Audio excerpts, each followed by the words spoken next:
We have to, we got it. Okay, I think we are ready to make a start. Um, um, so my name is Gad Human. I'm one of the organizers of the seminar, along with uh, my co-host Steve Cushion and Kate Quinn. And it's a great pleasure to introduce Marley Lix Jones, whom I had the great pleasure of meeting for the first time, at least in person, in Trinidad. uh, at the Association of Caribbean Historians meeting. She is completing a PhD at Harvard and is in the fortunate position of spending the year at Harvard. At Harvard, as a Harvard PhD student, but as a visiting scholar at the École des Études en Sciences Sociales in Paris. Um, and her presentation today reflects, I think, the interesting work she's doing for her PhD. And the title, is it on the screen? Not yet. So the title I will give you if it's not yet on the screen, or let's put it. Marley, do you want to put it on the screen? I won't repeat it. But once you see it, I will just say that Marley will speak for around half an hour or so, and then we will follow the usual drill and have a Q&A. So I hope you will prepare your questions. And you see her title on the screen, and I will ask Marley to come up to begin.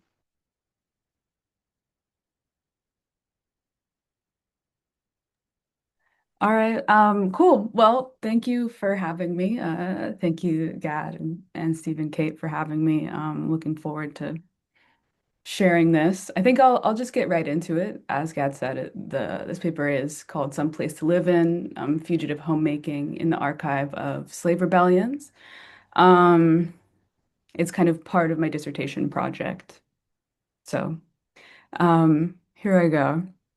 On December 27th, 1831, fires appeared on the horizon in the rural suburbs of Montego Bay, Jamaica. A rumor had spread amongst enslaved people on the island that following Christmas, they would be granted their freedom. But when drivers across the island ordered enslaved people back to work in the days following Christmas, it became clear that emancipation would not be granted to them this year. In response, enslaved people across Cornwall County decided to try to take freedom for themselves. They began by lighting trash houses on fire, then plantation houses, overseers' houses, plantation works and cane fields. And as fires began to dot the landscape, whites started to realize that these were not simply accidental fires, which are so common in the Caribbean, but intentional ones. A rebellion had broken out. Um, oh, you can see here a map of the sites of rebellion in St. James, Hanover, and Westmoreland parishes in the west of Jamaica. The place is underlined on this map, and I apologize, it's so small, but it's hard to kind of get how large this is without making it quite small. But the places underlined are sites where plantations were destroyed. It took the militia, British regulars, and Maroons until late January to quell this rebellion. And in doing so, they killed and captured enslaved people at random and committed atrocities. They systematically burned enslaved people's houses and provision grounds. And they attempted to goad enslaved people into battle, though enslaved people did not have many weapons to do battle at all. The enslaved rebels and their tens of thousands were largely not interested in enacting violence against whites.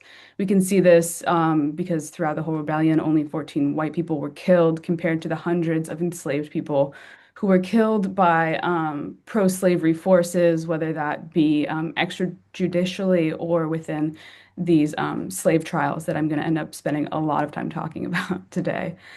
Um, so during this rebellion, enslaved people's primary weapon was a refusal to work and also fire, as I've already said before. And this rebellion was conceived of and can be understood largely as a work stoppage that resulted in the slaughter of hundreds of enslaved people. Um, and this rebellion really took place in the West. So you can see with this map that I've kind of doctored to reflect the number of courts martial and trials by parish. You can see that the vast majority is taking place in the West. There is one exception in Middlesex, in St. Thomas in the Vale, where 9 people were tried. Almost all of them, I think 8 of the 9 were from one plantation. So this was kind of just like this one kind of uh, explosion at this one plantation. But for this talk, I'm not interested in what's going on in the West.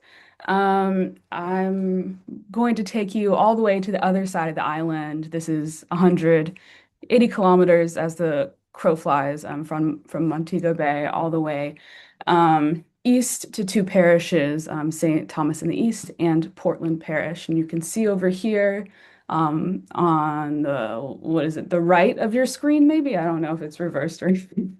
Yeah, it's There fine. are, yeah, Yeah. great. There are 30 trials in Portland and 17 trials in St. Thomas in the East.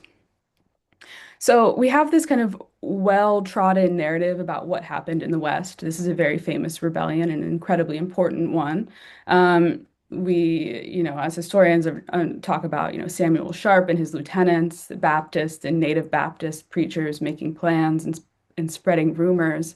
But it's kind of hard to imagine that Samuel Sharp could have walked all the way over to St. Thomas in the East. So, what's going on over there? Why were 47 people tried for rebellion? Um, and what drove these people to take action? So, to explain why I'm interested in going in kind of the opposite direction of the center of the rebellion, I first want to tell you a bit about my dissertation. Hopefully, this will frame the rest of what I have to say today. My dissertation starts from 2 basic premises. First, that the archival material produced following slave rebellions has been kind of underused by historians in our focus on understanding the actions and liberation ideologies of central leaders. I think we've kind of overlooked the ways in which these archives can enable us to create social histories of slavery. And second, I argue that slave rebellions must be understood within the context of the world that produced them. Obviously, I'm not the first person to say this, but specifically, I'm interested in the intimate histories of slavery, arguing that histories, particularly of gender, family, and the process of Black homemaking, are crucial to explaining how rebellions emerged and unfolded. So it's from these 2 starting points that I derive the central focus of my dissertation. My dissertation uses the rebellion or the archives of rebellion, that is, all of the kind of archival material produced in the aftermath of rebellions, to examine how the collective actions taken by enslaved people, as well as the language they used to describe these actions during trials, how these actions reveal the central role that home and the labor of homemaking played in the lives and rebellions of enslaved people. Drawing on material, intellectual, and social history, I analyze what I'm calling processes or practices, more like a fugitive homemaking. That is the ways in which enslaved people, and in particular women, labored to imagine and recreate home spaces in the face of cycles of destruction. So to do this, I look at 4 rebellions in the dissertation. The first is the 1811 German Coast Rebellion in Louisiana. The second, and for people who are, very comfortable with the British Caribbean, the next 3 you'll know very well. The 1816 rebellion in Barbados, the 1823 rebellion in Demerara, and then the 1831 2 rebellion in Jamaica. This talk is going to be taken, or this talk is taken from the final chapter of my dissertation, which is very much still in progress. So I just want to say that right now. And I also want to say that I'm really looking forward to hearing your questions and comments at the end because I think it will really help me shape the final draft of this chapter. Um, so here's a quick overview of the dissertation. The first chapter talks about the archive of rebellion, looking at the material things that were produced following rebellions and kind of asking why do we have these things now. The second chapter looks at the material history of enslaved people's houses, arguing that they were in permanent structures, which enslaved people perpetually labored to maintain and to turn into home spaces. And in doing so, it forwards the argument in the context of enslavement, home was more a process than a place. It then looks at the widespread destruction of enslaved people's houses during rebellions, asking how did these threats shape the actions enslaved people took during rebellions? And then lastly, this chapter, I argue that we should conceive of looting as a kind of form of homemaking. Chapter three looks at the kind of discursive significance of home within the spatial system of control that enslaved people lived under. And I do a kind of examination of how enslaved men used home as a strategic language during these trials. Chapter four is a social history that is kind of built upon a mapping project. So I'm mapping the social world or the breadth of various neighborhoods of four enslaved communities. And for those of you who have seen me kind of present at ACH, this is where I got that from. So you'll have already seen a big chunk of chapter four. Um, so finally, chapter five, this is what you're going to hear a bit of today. Um, in chapter five, I use two case studies taken from courts martial and trial records in Portland and St. Thomas in the East parishes following the 1831 slash 2 rebellion in Jamaica. What you're seeing here is a map of enslaved defendants by plantation in these two eastern parishes. The aim of this chapter is to build on the conclusions that I developed earlier in the dissertation. So the hope is through this talk, by the end of this talk, I'll be able to give you a sense of the central themes and historiographic interventions of my dissertation project. Because I only have 30 minutes to speak, I'm only going to share with you one case study, which is centered around the big cluster around Fairfield Plantation, which you can see in the upper left of your screen. Fairfield, Cold Harbor, Zion Hill, Ferry Hill, but really focusing on Fairfield. Um, yeah, so I'm going to offer you a case study based on this area. The second case study of the dissertation is based on the bottom half of the screen, but that's neither here nor there for today. Um, this case concerns like what some people might call an act of petite marronage, or maybe an attempted act of grand marronage, or maybe even like simply a work stoppage. But what slaveholders called, without a doubt, rebellion. So this case concerns the disappearance of hundreds of enslaved people for somewhere between 24 and 48 hours. So let's get into this case. So in 1831, Christmas fell on a Sunday. Enslaved people expected customary days off for this holiday, but because it fell on a Sunday, a day where enslaved people technically had the right to work for themselves, it was unclear how many days off they would get. On the Saturday before Christmas, enslaved people at Fairfield Estate worked a short day. Then, after this half day, the overseer, whose name is Thomas Speed, you're going to hear more about him as we move forward, began giving out provisions as was customary and continued to do this on Sunday, giving people rum, Sunday being Christmas Day. And because Christmas landed on Sunday, Speed, the overseer, gave people on the estate Monday and Tuesday off. Um, on Sunday, though, the enslaved people went to the driver and asked if they could also have Wednesday off because they had heard that people on other estates were also getting this time off and wanted to get it as well. And the overseer agreed to this request. So the next day, on Thursday morning, the people of Fairfield do not turn out for work. The driver went to the slave village to try and force them to go back into the fields, but the people refused to go. When Speed, the overseer, heard this, he went down to neighboring Cold Harbor, which we saw on the map earlier, and learned that the women at that estate had turned out to work, but not the men. Speed later testified that he went to the slave village with a driver at Fairfield, but when he had arrived, the people were under actually let me get this. This is an actual quote. He said he felt that people were, quote, under the impression that they were free. He was not under that impression, so he read a proclamation to them, an older proclamation, which stated that they were in fact not free.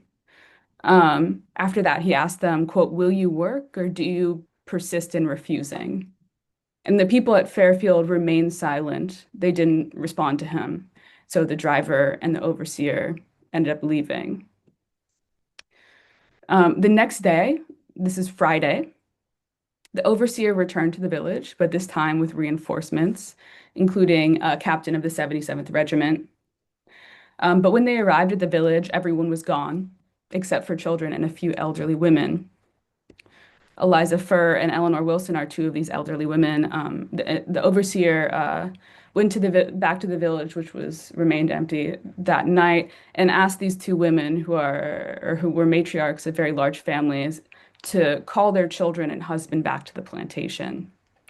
Um, uh, Maybe this worked, maybe it didn't, but by Saturday, enslaved people started coming back. 17 women came back to Fairfield and one man in the morning. And then by 5 p.m. that night, everyone except for one domestic servant had returned to the village. So this is the view we get from the outside looking in, drawn from the testimony of the overseer, Thomas Speed. Um, The fact that this testimony is even available to us shows the incredibly high stakes of these actions. You say, okay, people left for, maybe a day, and yet we have all of this written material about them because the stakes were incredibly high. Um, 47 people were tried in these two parishes. In these parishes, no fighting or arson occurred at the hands of enslaved people. And yet we have 42 rebellion trials. Over 100 enslaved witnesses testified. Everybody who was tried, except for the one white man who was put on trial, was convicted. This amounted to 17 death sentences, seven which were commuted to non-capital punishment, three people sentenced to transportation, 27 people sentenced to a combined total of 4,776 lashes, which is hard to contemplate personally. Um, it is from this record that I am taking all the quotations that you're going to hear today, because these records don't simply reflect the kind of expression of violent force by white authorities. They also open up opportunities for historians to study the social history of slavery. So just looking at the trial records following the 1831 /2 rebellion in Jamaica, we have hundreds of individually named enslaved people listed and speaking, or at least being recorded having spoken. Moving even broader to the archival material produced after rebellions in general, or at least the four rebellions that I look at, these archives record the voices of enslaved people in what I think are unprecedented ways, largely because they're being recorded during unprecedented, well, they're quite precedented slave rebellions, but quite extreme situations, right? Um, During slave trials, enslaved witnesses, they were asked to explain how long they knew enslaved defendants. Enslaved people spoke of their relations with people from their own plantations, neighboring ones, and those far afield. And these exceptional situations led to the production of an exceptional archive, I think, where the voices of enslaved people are present and where the intimate histories of enslaved households and villages can be uncovered. So let's do that. Let's try and uncover some histories of enslaved households and villages, and see what we can learn through this one case at Fairfield and the neighboring plantations. Um, these archives inform us of an incident prior to the rebellion that would otherwise be lost. Uh, if the rebellion had not happened, honestly, on the west side of the island. Earlier in 1831, the enslaved people of Fairfield took the extraordinary action of trying to kill their overseer. Um, at one point in between 1829 and 1832, the owner of Fairfield Plantation died and his brother took over the plantation. And in May 1831, this brother hired John Speed as the overseer of Fairfield Estate. And enslaved people were not happy about the arrival of this new overseer. He was described as a harsh and violent man. After he flogged the driver's wife, the people at the estate began a collection to raise funds to hire and obey a man to kill him, or to help kill him. And we see two quotations up here saying money had been thrown up for the purpose of employing a man to kill Mr. Speed. And another one, this is a question and answer. The court asked, was it the intention of the whole estate to kill Mr. Speed? And Edward Francis says, yes, we all employed Fisher. And so Fisher is the man that they chose. William Fisher was an Obeah man who lived in the general area, though he didn't seem to actually have a fixed domicile. They gave him all the money and goods that they were able to collect, which amounted to a hog, a jug of rum, 2 shillings, and $3. And in exchange, William Fisher gave them a vial of burnt eggshells and cinnamon. If used correctly, according to Fisher, this mixture would lead the overseer's horse to throw him and break his neck. Unfortunately for the people who put the money in, but fortunately for John Speed, this did not work. Um, and they continued to have to labor under this overseer that they were quite unhappy with for another 8 months. And this is where we get to the events of late December 1831. Um, so if we pay close attention to the words of the enslaved people who testified in the months following the rebellion, what I'm interested in is what can we learn from the decisions that they made during this really short period of time? What can we learn from how they made these decisions? And then also, what can we learn about the social relations within Fairfield Plantation and the surrounding neighborhood through an analysis of the trial record? Um, the first important thing to know is that when the people of Fairfield left the plantation and decamped to the bush, they were not alone.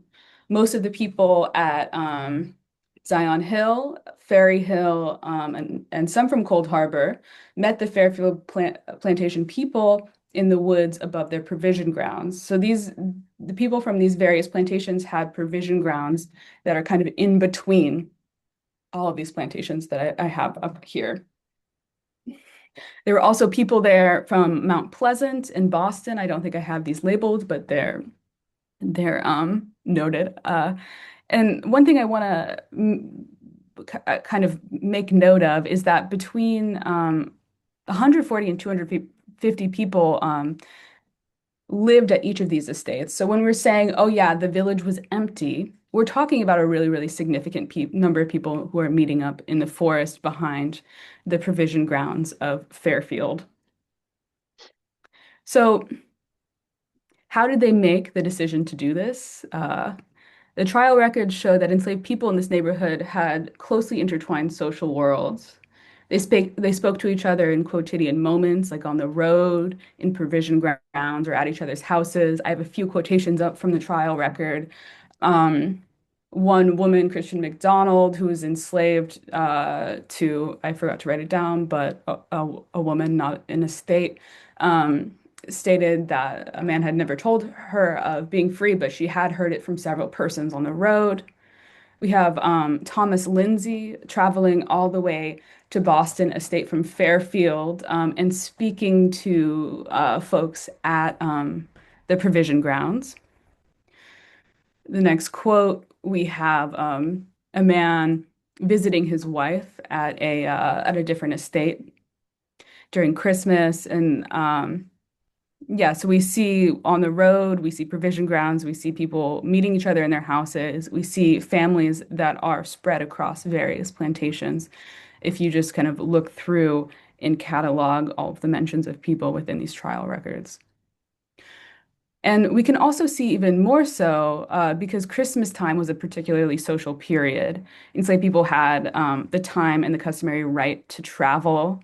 So during the holiday, people visited family. As you can see, Ludovic coming to Fairfield Estate to see his aunt.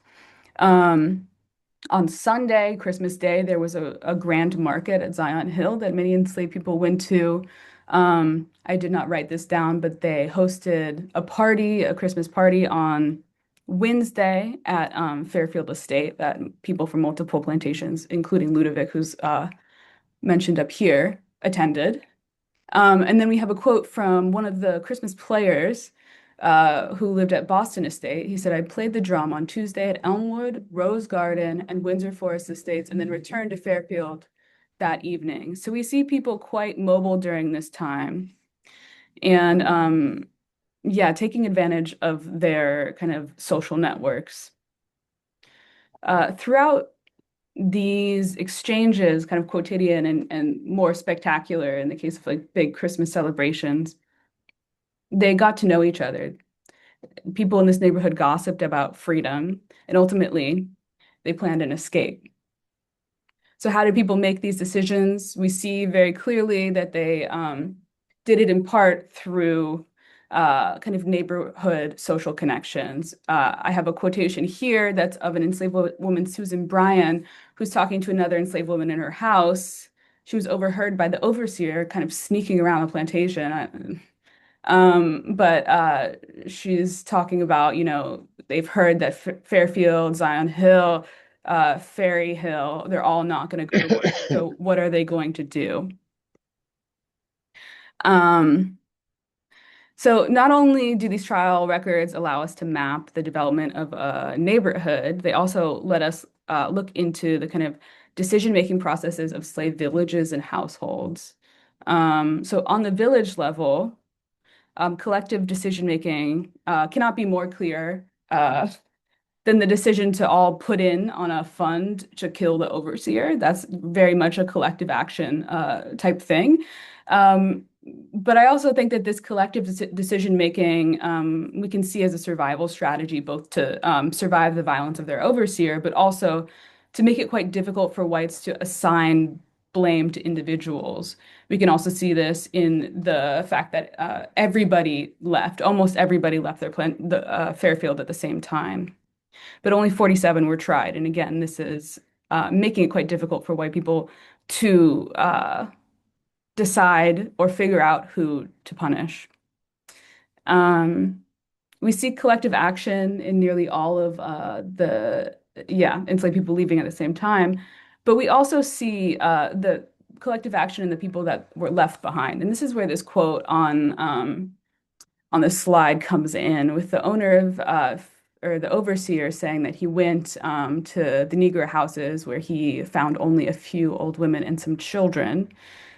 This is a super common choice made by people or whole enslaved villages that I've seen across multiple rebellions of leaving children and elderly people um, in the villages. Obviously, it's hard to travel with them, but also I think more importantly, this kind of ensures that those relying on the household labor of others, like children, continue to have a support system in spite of the village fleeing. And we know that elderly women were often tasked with childcare on Jamaican plantations.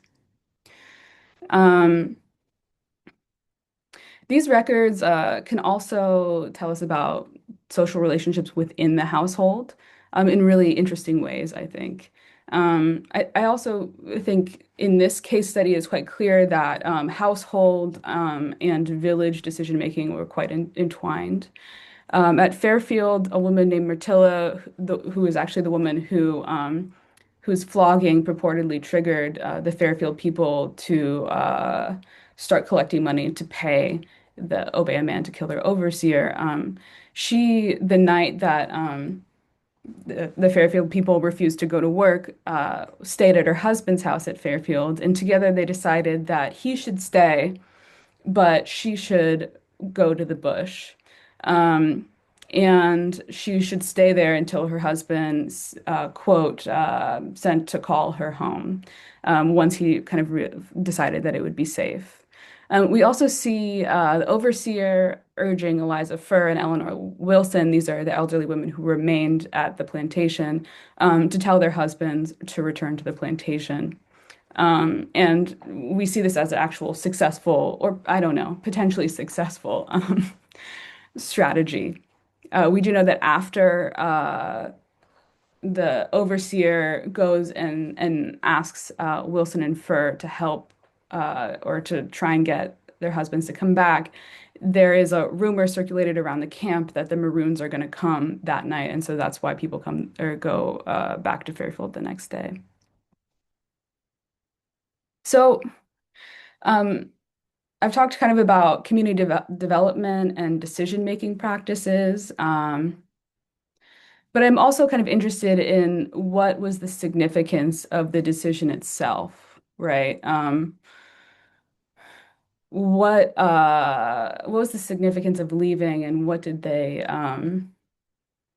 yeah, and what is the significance of what they did while they were gone? So I think that it's, you say 30 hours or whatever, however long they were gone, doesn't seem like a long time, but they actually were doing a lot of stuff and it can tell us a lot of interesting things about how they related to each other and their homes.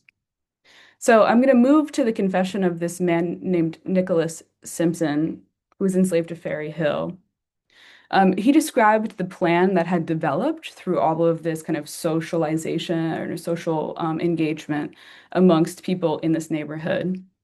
Enslaved people were to meet in the woods at the back of their provision grounds, which we know that they did do.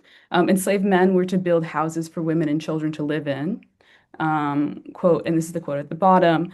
The other Negroes were to make houses in the bush where they might put all of their things.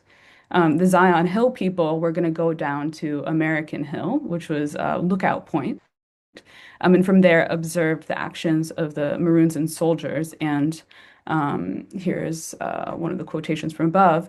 If the Buckras killed their stock or burned their houses, they would kill the cattle in turn and eat them.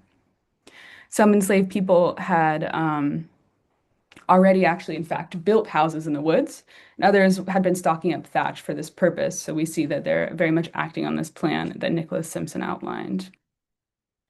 But before I move forward, I want to give some quick context.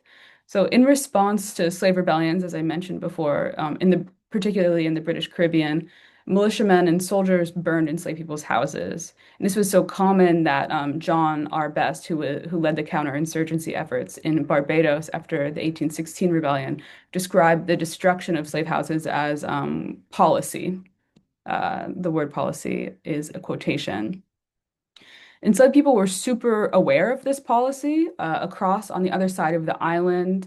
Um, One white observer in Jamaica wrote about seeing a particularly affecting scene, stating that after enslaved people heard the militia at a neighboring plantation, they, quote, fled, or no, in terror, they were fleeing, as for their lives, up the hill and into the woods, bewailing their fate when they had done nothing, and calling to one another to run. The women laden with children, pots, calabashes, mats, and blankets, the men with chests and other household stuff, all sought hiding places in the bush for themselves and what they could save.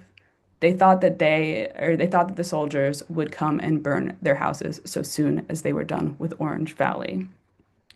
So this observer describes an entire village of people as they faced the potential destruction of their houses. Um, and I have a whole chapter in the dissertation about the impact of this policy on decision making of enslaved people during rebellions, but I'm going to keep it short and basically say that a central line or through line shared amongst enslaved people who lived through rebellions was a deep worry about their homes.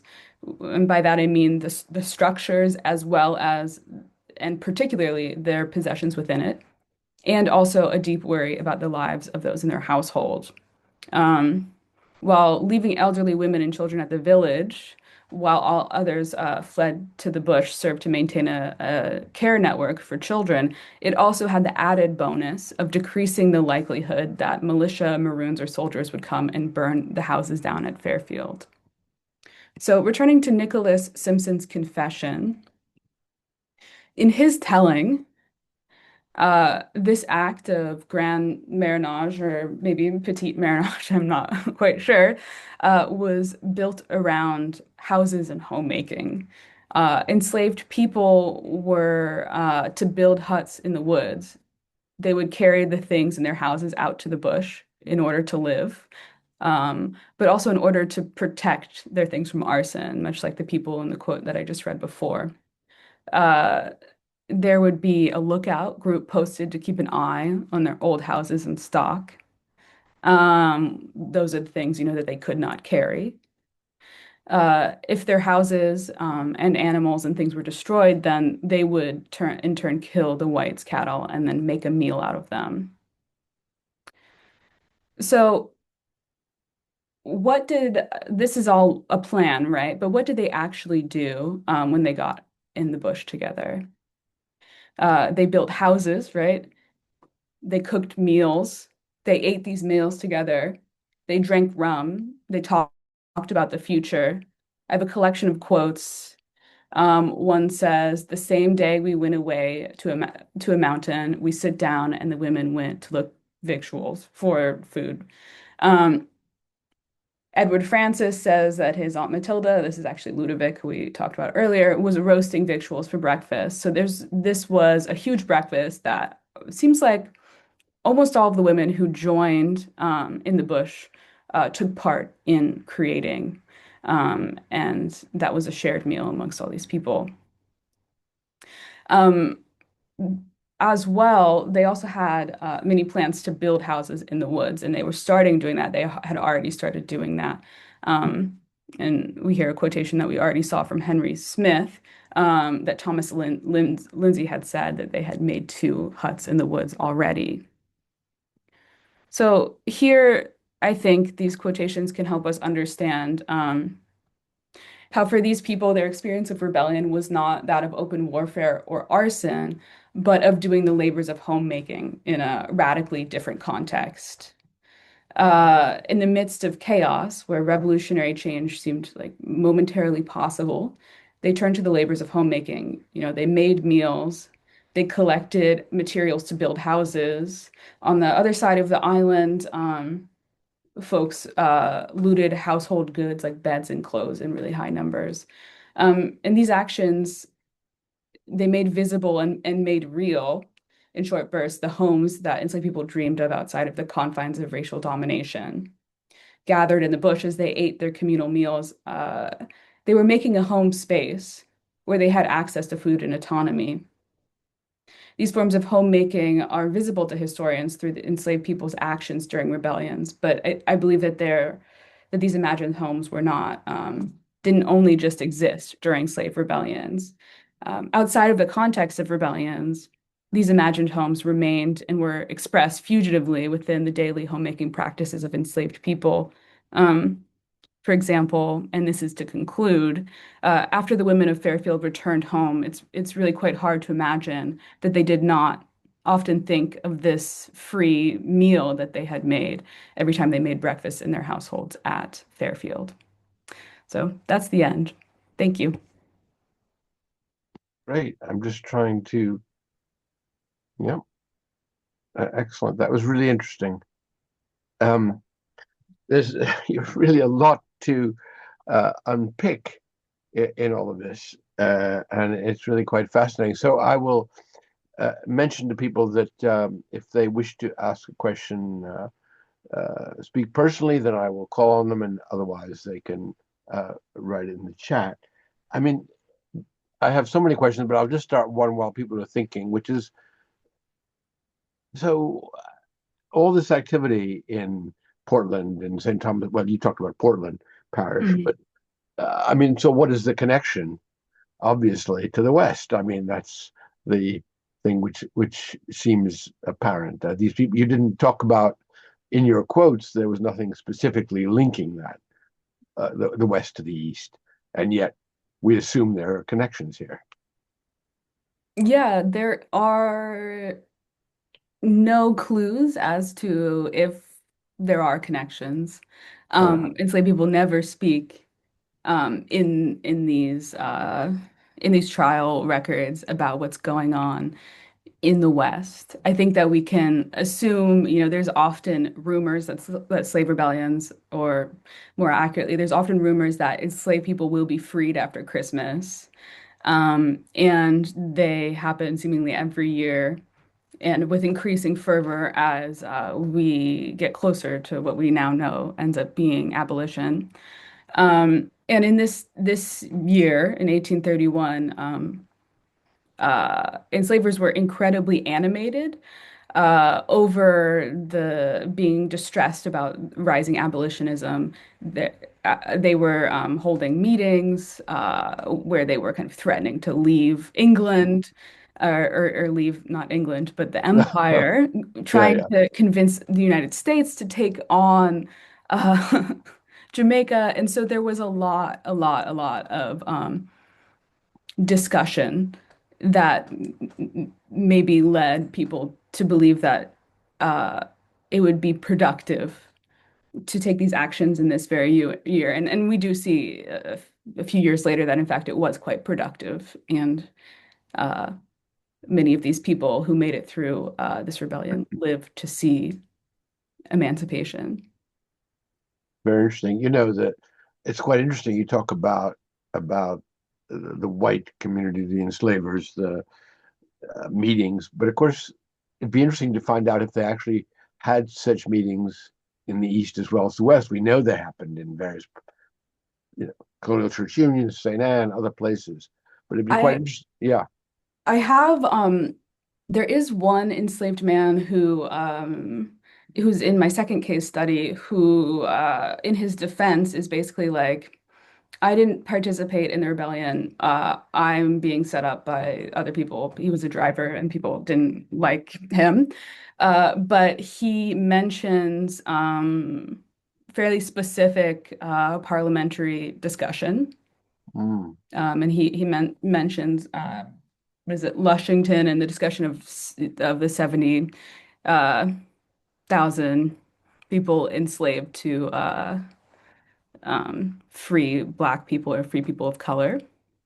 And so it's clear that these discourses are happening, and enslaved people are quite hooked into what's happening. mm. Um, the extent to which they're quite hooked into what's happening in St. James amongst enslaved people, that I can't I can't tell you at this present moment. Not yet, anyway.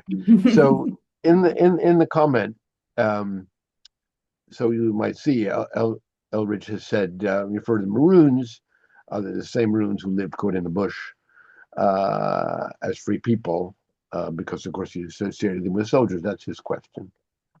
Yes, these are the Maroons who live free, and they work for they're employed by white people to capture runaway enslaved people, and they serve as a pro-slavery force in this period as well as in this particular case. I have cases of Maroons beating this woman, and then her brother tries to save her, and they get into this exchange where the Maroons say, "You'll never be free as long as one Maroon still is on this island."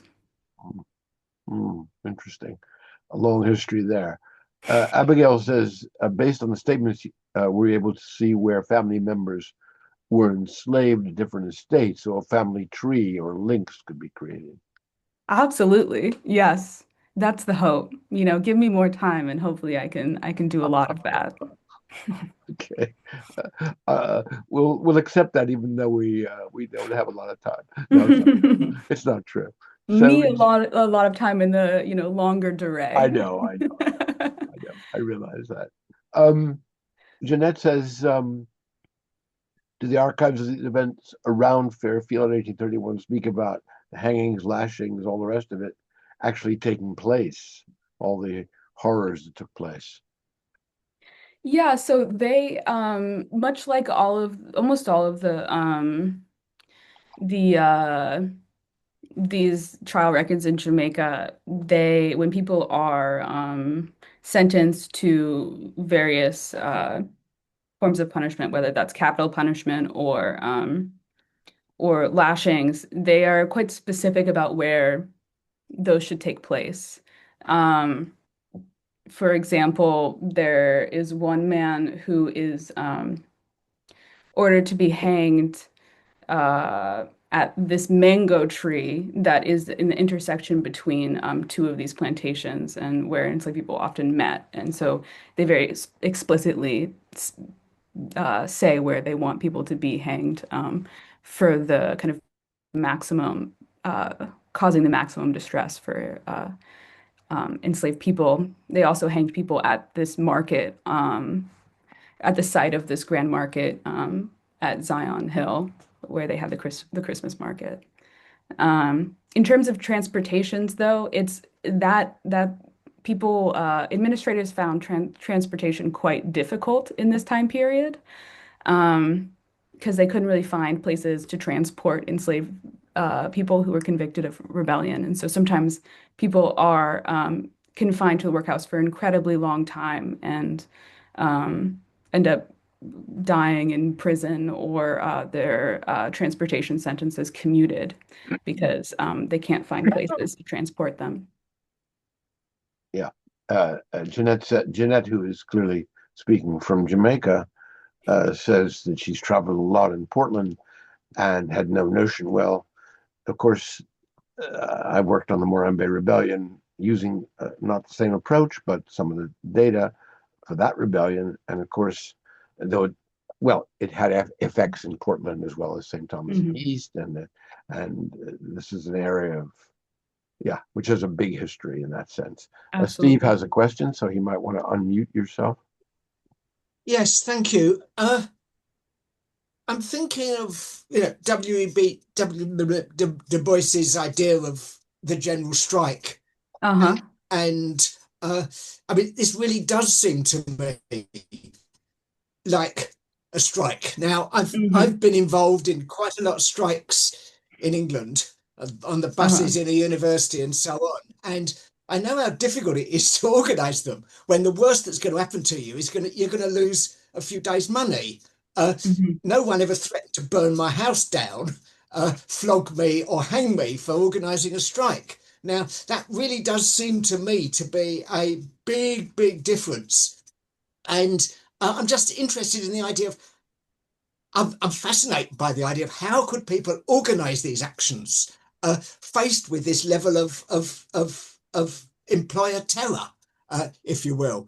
But Mhm. secondly, the other thing that really just struck me is when you said they prepared that big breakfast. Hmm. I remember when we worked on the buses, whenever we went on a strike, we always had a barbecue outside the bus garage.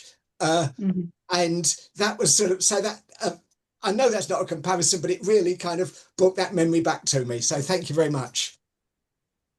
Thank you for those questions. Yeah, to start, I often include Black Reconstruction in hi my historiographies of slave rebellions because of Du Bois's discussion of the general strike. I think it's quite interesting, kind of beginning of our understanding of what enslaved collective action can look like. Obviously, it is quite difficult to organize something like that, both because people are in danger, their lives are in danger, but also because people are in such dire situations that they really strongly want to take whatever action feels right to them, right? And this is how we get more violence. This is how we get more arson than the original kind of framers, if you will. And I kind of contest the conception of having framers of a slave rebellion, just because I think it's more of a collective endeavor, but more than these framers imagined, just because, of course, it's incredibly hard to organize. And people are quite scared, and people are quite confused, and people can't talk to each other because they're quite far away. So there's a lot going on. Um, I think I'll end that, or that's going to be my full answer to that question. Okay. Well, Imru says, when might it be said that the rumors of quote unquote emancipation began? That's a difficult question, I think. Yeah, I feel like probably when enslavement began. Uh-huh.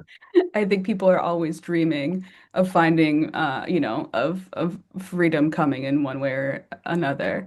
Um, yeah, I'll just say that. Okay. And Exodus says, where in Jamaica we're able to find a lot of these archives, where most of the findings found in American archives. Uh, also, Exodus is a PhD scholar in St. James Library, Kingston Library. Wow. So want to know when want to know of any sites you suggest. Yeah. Cool. I would love to talk to you and learn more about your experiences as a scholar um, in Jamaica. I would honestly, all of these trial records are at Kew in London. Um, I have gone to Jamaica for for like additional records for inventories and for workhouse, you know, records and for other trial records. But the main corpus of this text is in London.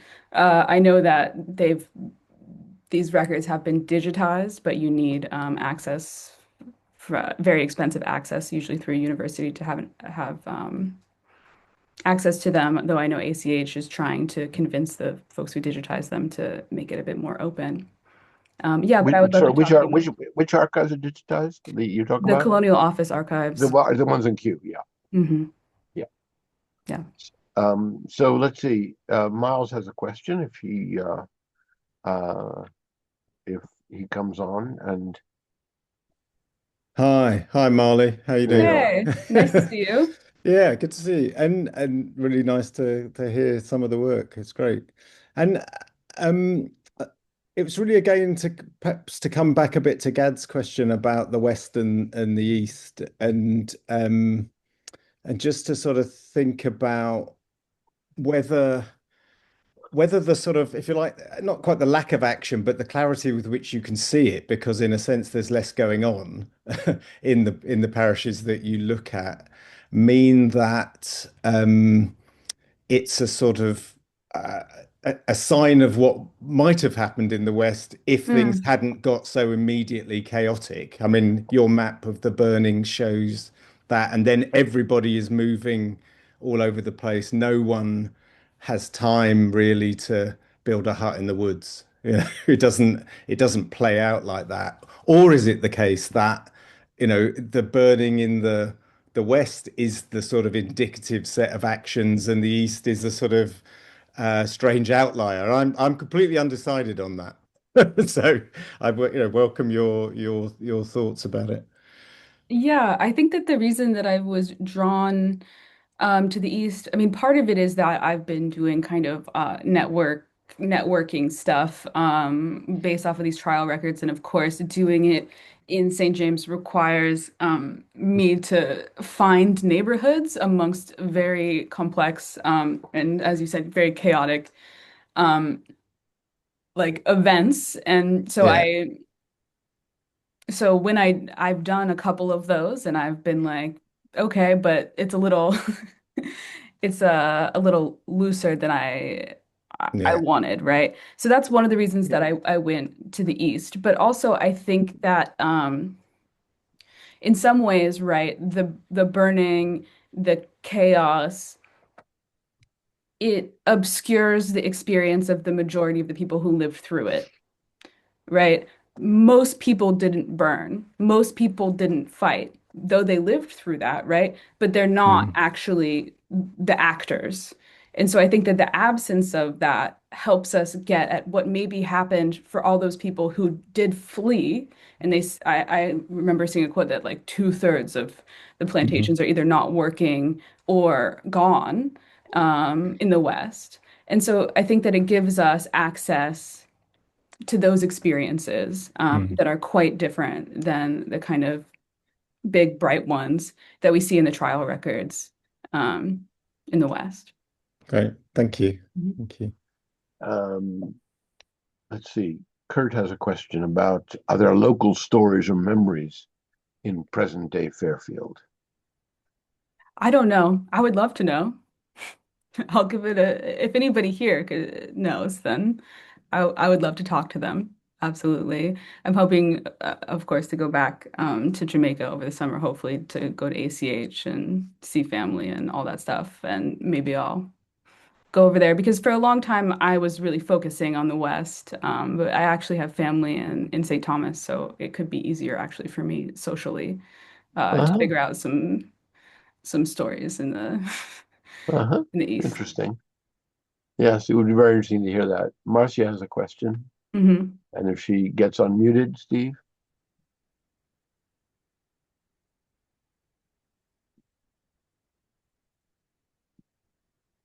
Hi, Yeah. from Hello. Barbados. I'm actually here sitting in the Barbados Museum in the Oh, garden. great.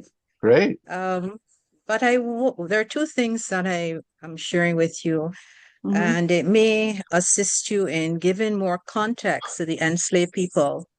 If you Amazing. examine them on the returns of slaves, look for them on the returns of slaves between 1817 to 34. You must have done this before, but I'm just Yeah. suggesting it, that you look for them, especially in those first sets of returns, 1817 and 1820, where Hmm. the type of work that they were required to do is indicated. And I Hmm. think it will help you get more context to those people. And it's also very important to look for them after 1831. Who knows, you may find some surprises that they Yeah. are on the returns of slaves up to 1834, which is indicative of something else. Hmm. And the other point I wanted to make was with regards to looking at the fact that from what you shared, quite a few of the enslaved people had two names, and Yes. the second name appeared to be identifying them with the second name was a surname. And we know it doesn't identify that they were legally had a surname. But I think that that might also be indicative if you don't see them on the registers between 1817 to 1829, that perhaps authorities and documents you may be looking at indicates that they're enslaved, but perhaps they're not enslaved in the labor force of the plantation, which opens another avenue of research. It may.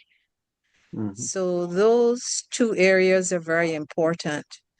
And I'll just give you an aside. I said there were two areas I wanted to share, but the aside I'll give you is that for the last 4 years, I have conducted intense studies on the purported 1816 insurrection, rebellion, war in Barbados. And my research points clearly in a direction that indicates that colonial documents require deep assessment on who wrote them and why they wrote them and what was going on in a broader context, not only in the island of Barbados, but regionally and in England. And I'll share that last thing with you. Oh, Very absolutely. important with regards to these purported rebellions, Mhm. Yeah. especially the 1816 one. I really don't want to say anything more, but maybe one day I'll be here sharing with you all. Oh, we'd like Yeah. that. We'd I like that a really look lot. forward to We, that. we, we'll get to that at some point. It's been 5 intense years, so I appreciate what you contributed today. Hmm. And it was most interesting for me from that perspective. Yeah, great. I'm really glad to hear that you're working on 1816 Rebellion, and I can't wait to see what you come up with. The Well, church next to my house is bonging their bell like crazy. I don't know if you can hear it, but Not a problem. it's incredibly in loud my over here. background as well, because I'm outside, as I said, I'm here on the walkway of the Oh museum, yeah. waiting to go into a meeting at 3 p.m. But certainly it's very important to look at those records I suggested, the returns of slaves, to give Hmm. more context, to identify the person's activity on the various plantations, and just let that confirm what was perhaps stated in the colonial documents, and to examine the fact that they have two names and what that may suggest. Yeah, I have an Uh, answer to that if you're yeah. interested. So I spent a good amount of time with the registers, particularly, that's one of the reasons why I was so interested in doing these case studies. It is that I can really spend forever looking at the registers, where if you're looking at like 200 plantations, you can't really do that unless that's the entirety of your dissertation. Um, but unfortunately, the 1817 ones, they don't consistently list occupation, though they do list mother more often in that side of the island. So I found it fairly helpful in that, but not for occupation. And then for the question of people having two names, it seems as if the Anglican Church was fairly active. I was looking through all of their baptismal rolls, and we see a lot of these people with two names getting their Christian name via baptisms. And so that's where I've been finding them thus far, and trying to match their Christian name to their first given name. Surname, actually, I think, and first name that way. But anyway, we Oh yeah, understand. yeah. Yeah. And yeah, with regards to the colonial documents, particularly with Barbados, there's so little, it's incredibly frustrating. And what they do have, the report in 1816, is absolutely some uh, propaganda. So I'm with you on that. It's quite difficult to work with what still remains in Barbados. Mm. And I can't wait to see your work coming out soon. So thank you. And do say hello to Alessandra, please, for me at least. Um, I think a final question, perhaps from Kate. Hmm. There is another one in the chat, so Oh, I've just been yeah, waiting there's for just a it. comment. Yeah. I will ask two very quick ones if I can. I really, really enjoyed your talk. I had another question relating to the Maroons. So, you indicated that it was rumors about the Maroons coming the next day that was a factor in the enslaved people then returning. And I wondered if the archives of your case studies threw up any more insights about relations between the Maroons and communities on the plantations, and whether those were in that context, in the Jamaican context and in the context of the East, were those always conflictive relations? So I'm thinking about, for example, Polly Patullo's book on the Maroon trials in Dominica of around 1814, and sort of what came out of those trials were insights into cooperative relationships between Maroons in Dominica and those on the plantation, exchanging information, exchanging goods. So whether your archives threw up anything like that, or in this time and period and place, it was always kind of conflictive. And then just, I also really, really like your idea of home in this context as more of a process than a place. And just, I think, you speaking about the burning of enslaved people's homes as a deliberate policy. I mean, it really echoes with so many colonial and indeed post-colonial contexts, but thinking of very many colonial or war situations where that's the case. But you referred also, all these social relations between the groups. You refer to people's husbands, people's wives, and the use of those relationships to, I don't know, encourage the other one to come back or to exchange information. And I just wondered at this stage, clearly those relationships were informally recognized, but how formally recognized were marriages of enslaved people at this point in time in Jamaica? Mm. Yeah, in this particular location, I do see a good number of marriages logged. As I said, I was looking at the kind of Anglican church rolls, and we see a good number of marriages, particularly um, in this neighborhood um, logged as having happened at church. Um, make of that what you will, I guess. Of course, that doesn't necessarily mean you're going to be able to stay at the same plantation as the person that you're married to or whatever. Um, and your question about maroons, if it's largely just a relationship of fear or if it is more collaborative than what we can see. I mean, in the archive that I have, it's uh absolutely solely a relationship of fear and anger. Enslaved people are incredibly afraid of the Maroons. It seems to be the main reason why in both case studies I look at, they're coming home is because that they're not afraid necessarily of white people or the British regulars or even the militia coming and finding them in the bush. They think they can't basically.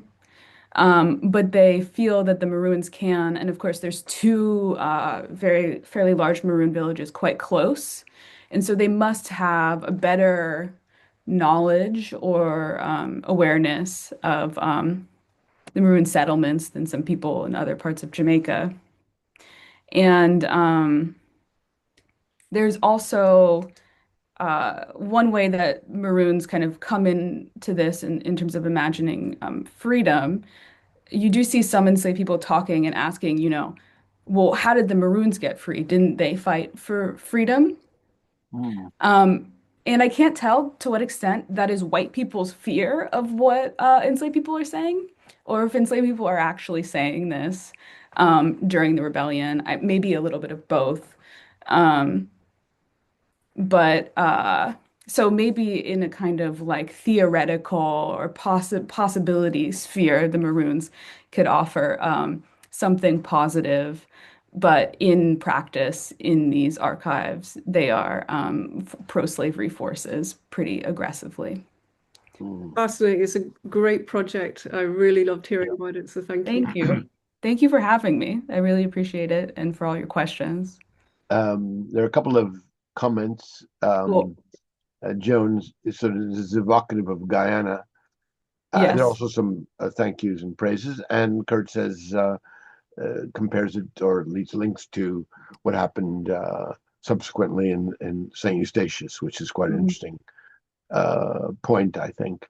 And you see, it raises so many interesting questions on such a range of topics about from homemaking to marinage to rebellion to making breakfast. It's really it's very rich and very rich material, and I think the point about using, obviously I think that, but you pointed out just how rich that material can be, what you can do with it. Anyway, you've done very well, and the questions evoke that, and so we're very grateful to you for this very interesting session, and we hope to hear more about this, as do many of the people who have asked questions and who've been part of this seminar. So thank you very much. I hope to, of course, see you in Jamaica, if possible, if things work out, uh, Mhm. or maybe here or in Paris or wherever, somewhere. So Yeah. yes, thank you very much, and that's great that you could participate in this.